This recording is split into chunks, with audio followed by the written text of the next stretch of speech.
Hello, in this video I'm going to continue on sum and difference identities or formulas for sine and tangent.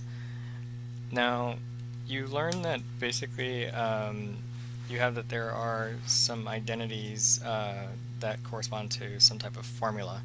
So let's look at sine of 19 pi over 12. Now, you have many choices in terms of like how do you solve this, but I find that the easiest way for me is to basically just break it down into two radian measures that I know will add up to 19 pi over 12, which in this case, let's see, well, we can probably do 15 pi over 12 plus 4 pi over 12, which is also equal to, let's see, okay, so 3, so that's going to be like 5 pi, 3, so that's going to be 5 pi over 4.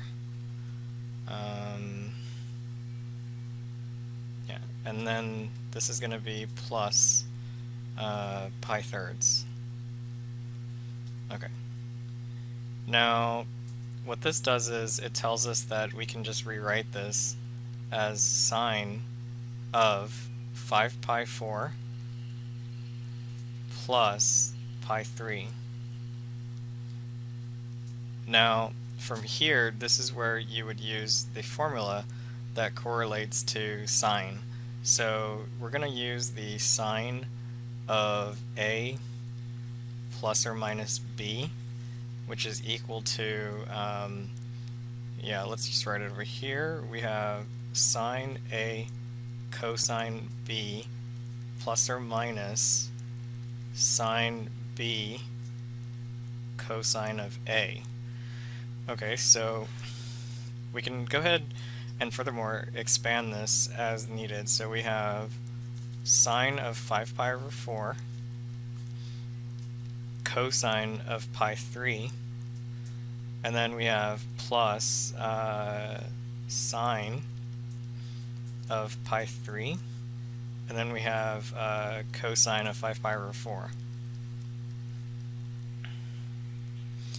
Now, basically what we can do here is kind of like just either refer to our trig triangles, or you know, we can plug this into the calculator, of course. Let's say that, you know, we go ahead and we refer to our trig triangle. So like that's 1 root 2, and this is pi over 4. But we can also go ahead and refer to the 30, 60, 90 triangle as well. Let's just make that a, let's see if I can just make this a right triangle.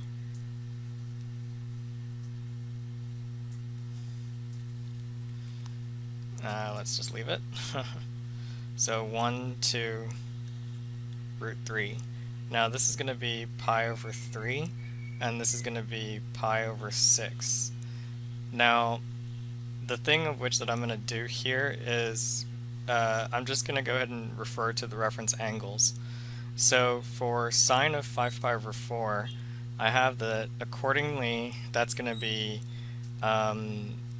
root 2 over 2. So I have root 2 over 2, but it's going to be negative because it's in the third quadrant. Now, cosine is actually just 1/2 according to the trig triangle, so we have 1/2. Then we have plus, well, this is going to be root 3 over 2, because you have that's going to be in the first quadrant, it's going to be positive, and it's just going to be opposite over hypotenuse. Now, with cosine of 5 pi over 4, you have that's going to be also negative. So we have that's going to be negative root 2 over 2.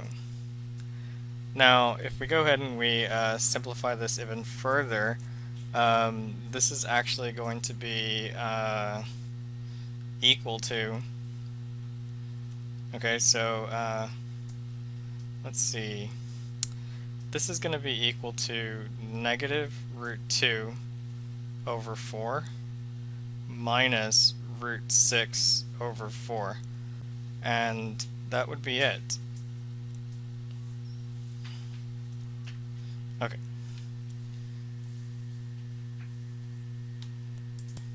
Now, notice that you could have probably, for instance, determined how to convert the radian measure to degrees, which you could have said 19 divided by 12. Now, we know that that's times 180 because the pi represents 180, so I have 285. Now, in this case, this tells us that the reference angle is actually 75 degrees. So if you actually already know what sine of 75 degrees is, that means that you technically already know what sine of 285 is. It's just going to be the same exact value, but negative. Now, in this section, we actually look also at some of the identities for tangent. Now, in this case, if we wanted to look at tangent, the formula is given by tangent alpha plus or minus beta is equal to, so in the numerator, you basically have that tangent alpha and tangent beta are either being added or subtracted, but then in the denominator you have 1 minus plus, so it's kind of like opposite. So if it's plus, it's minus down here. So that's 1 minus plus tangent alpha times beta, tangent beta. And to be honest, if you were going to try to prove this, you would basically just start off by using that sine of alpha plus or minus beta is divided by cosine of alpha plus or minus beta. And then basically from here, you would just kind of like expand it as needed. So you would use that sine of alpha, and then you have sine of beta, and then you have plus or minus, actually that's not correct. Yeah, so you have cosine of beta. I'm probably going to just not write the parentheses. Plus or minus sine beta cosine of alpha. And all of this is divided by, okay, so yeah, all of this is divided by the cosine. So you have cosine alpha, cosine beta, and then you have, let's see, well, what happens for this one is that it flips in terms of like the sign, so it's minus plus, and then it's going to be sine alpha, and then you have sine beta. Now, basically what you're going to do here is you're just going to divide by cosine alpha and cosine beta on top and bottom. Then basically what happens is that it simplifies to the following. It simplifies to sine alpha over cosine, which is actually just tangent alpha, plus or minus, well, you divide it by cosine beta, so cosine alpha, cosine beta, so that means that the cosine alpha cancels out, leaving you with sine beta over cosine beta, which is actually just tangent of beta. Then, of course, this is all divided by, well, you divide it by cosine, let me write that somewhere, yeah, let me just write this somewhere, that we basically just divided this whole thing by cosine alpha and cosine beta. So I'll just put some parentheses right there and just put that we divided by cosine alpha and cosine beta. So in the denominator, that's going to be 1 plus or minus, well, sine alpha over cosine alpha is tangent of alpha, and then you have the rest is actually just going to be tangent of beta. Okay, so we have tangent of beta. Now, you wouldn't exactly be required to necessarily prove or derive the formula, but it kind of helps to know at least the first formulas in either case. So, how do we use tangent alpha in terms of like figuring out, well, the sum formulas? How do we apply it? So, this next question is actually pretty classic in the sense that it's one that's used often. So we know that we just have to rewrite it in terms of its sum of degrees that lie on the unit circle. So we can use 30 degrees and we can use 45 degrees. If we expand this, then basically you get tangent of 30 degrees plus or minus tangent of 45 degrees, and all of this is divided by 1 minus tangent of 30 degrees and tangent of 45 degrees. Now if we substitute from here, basically what we'll find is that with tangent of 30, that's going to be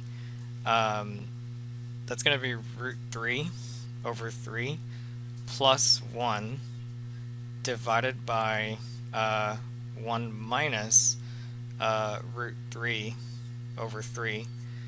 And really there's a 1 right here, but you don't really need to write it if you understand that it's just going to be 1. Now, the next step is that you must rationalize this entire thing.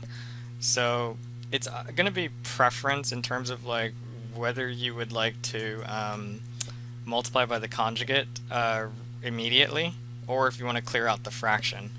If you want to clear out the fraction, then basically that's going to tell you that you have root 3 plus 1 divided by 3 minus root 3. I feel that this is a lot easier if I just multiply the entire thing by 3, and then down over here I just multiply the entire thing by 3 also. So that way I can tell myself that I just need to multiply this by root 3 plus, that should be a 3, shouldn't it? I just caught that. Yeah, that should be a 3. Okay, so we have root 3 plus 3 divided by root 3 plus 3. Now, I did write it a little backwards, but I only did that so that in my mind I can actually realize that I'm actually going to be foiling this whole thing times root 3 plus 3. So notice that, yeah, you can put parentheses so that way you can know that you have to FOIL or multiply however way that you want. So one thing that I will make note of is that this right here in the denominator is a difference of squares. So you have like a plus b multiplied by a minus b is equal to a squared minus b squared. So that way you can realize that, okay, that's actually not too bad in terms of like the algebra that's happening. So we have root 3 plus 3, and this is going to be basically going to be squared, but this is all divided by, so when you FOIL this out, you should get 3 squared minus root 3 squared, which is equal to, so let's go ahead and simplify this a little bit. So the other formula that I'm going to need in terms of the algebra is a plus b squared, which is actually a perfect square trinomial, a squared plus 2ab plus b squared. So from here, the algebra kind of says that we have root 3 squared, which is just 3, plus 2 times the product, which will be 6 root 3, and then plus 9. All of this is divided by 9 minus 3, which is actually just 6. Now, if you can kind of basically look at this and say, okay, Well, 9 plus 3 is 12, but divided by 6 is 2. And then you have 6 root 3 divided by 6. That's actually just root 3. So the answer is 2 plus root 3. Okay. Now, keep in mind that if you were going to have to solve for, let's say, tangent of 255, technically tangent of 255 is the exact same value, because if you take 255 minus 180, you get 75 degrees.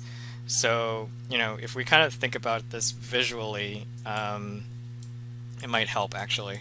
So let me just move this a little so that way I can actually go ahead and just, draw, like, what does that even look like in terms of, if we were going to look at this. So tangent of 75 was that angle, it looked something like this. But basically, the question is, what happens when you're looking at tangent of 75? So not tangent of 75, tangent of 255. So right here, this angle measure is 75 degrees.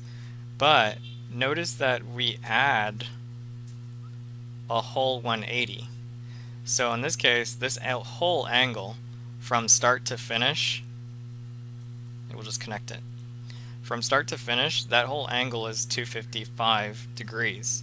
Relative to 180 though, you have that's still going to be that reference angle is 75 degrees.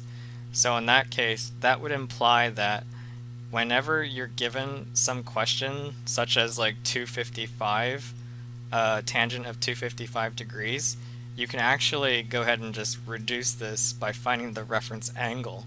So you have that's going to be tangent of 75 degrees. However, when you think about in terms of the signs, you know that it's all students take calculus.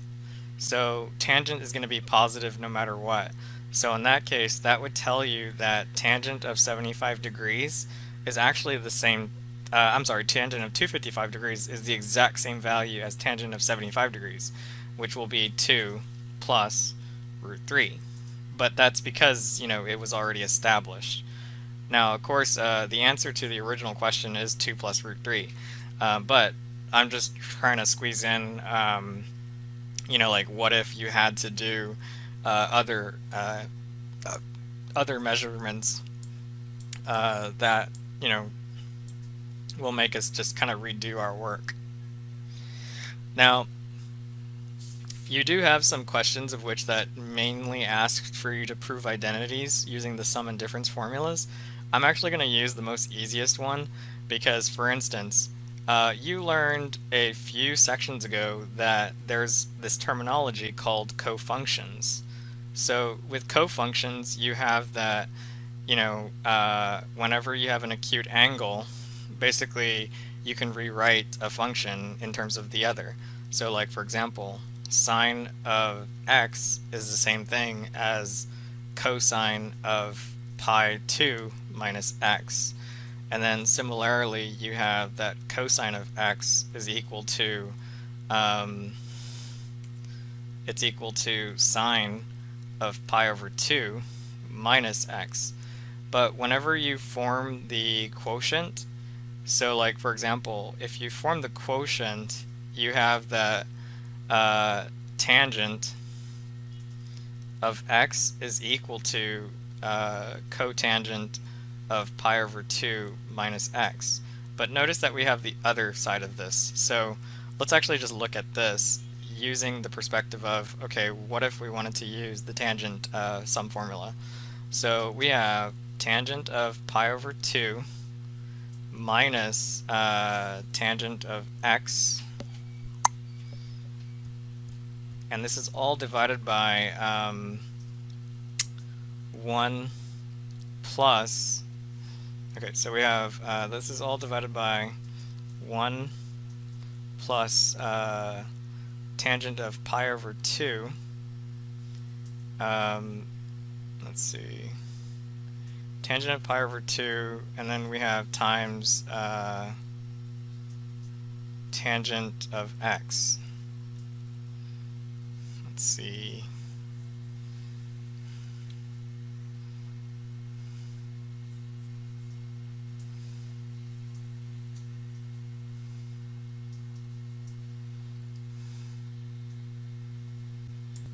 Now, notice that if we actually go ahead and simplify this right now, this doesn't necessarily work out. And I know why now, because if I go ahead and I simplify this even further, I have that this is going to change to sine of pi over 2 divided by cosine of pi over 2 minus cosine of not cosine, but sine. So you have sine of x divided by cosine of x, and all of this is, let's see, we have that this is going to be 1 plus sine of pi over 2. Okay, let me just correct that. Sine of pi over 2, and we could probably just move this a little further. Okay, so in actuality, maybe I should have just rewrote it in terms of sine and cosine first, because I kind of noticed that by using the tangent formula that it doesn't really make it actually any easier, because you have to rewrite it anyways. Times sine x, and all of this is divided by cosine of pi over 2, and then times cosine of x. Yeah. Okay. Okay. So if we try to simplify this, so let's go ahead and just simplify this by saying if we multiply the whole thing by cosine of pi over 2 times cosine of x, and then we have cosine of pi over 2 cosine of x. Okay, now if we distribute this, basically this is what happens. You end up with the following expression. You end up with sine of pi over 2 times cosine of x minus sine of x cosine of pi over 2, and all of this is divided by cosine of pi over 2 cosine of x, and then we have plus. So we have plus sine of pi over 2 and sine of x. Okay, so this is one of those situations where maybe we should have converted it to sine and cosine, but it's okay. I mean, at least we're kind of using this. We're still using the formulas anyways. And again, back over here, I noticed that that was going to be 0. That would be 0. So in that case, it doesn't actually help the situation. Yeah, so I had to convert it. Now, this is equal to 1 times cosine of x minus sine of x times 0, and all of this is divided by 0 times cosine of x plus 1 times sine of x. So if we go ahead and we simplify this, notice that this is going to cancel out, that's going to cancel out, and what gets left behind is cosine of x divided by sine of x, which is actually just equal to cotangent of x. So we actually managed to prove that the cofunction of cotangent of x is tangent of pi over 2 minus x. So we can just say that, this one is finished. Now, if we go ahead and we look at the graph, for instance, we can actually verify that these two functions are equal by using the graph. So we have y equals tangent of pi divided by 2 and then minus x. Now, you'll basically see that if I was to remove it, if I was to remove the graph or just overlap it, it's the exact same thing. So in this case, we can actually conclude that these two functions or equations, in this case, graphs, whatever, that they are equal. But that's using the graphing method. Okay, so you kind of see that basically that the graphing method is probably the easiest, but in terms of like, being able to show it, it's not necessarily the strongest. Okay, so let me just make a note that we needed to convert to sine and cosine. Okay. Alright, so just be sure that you practice in terms of like looking at these formulas, and you're going to have some exercises of which that you will need to know how to rationalize expressions as well, and especially on your upcoming exam.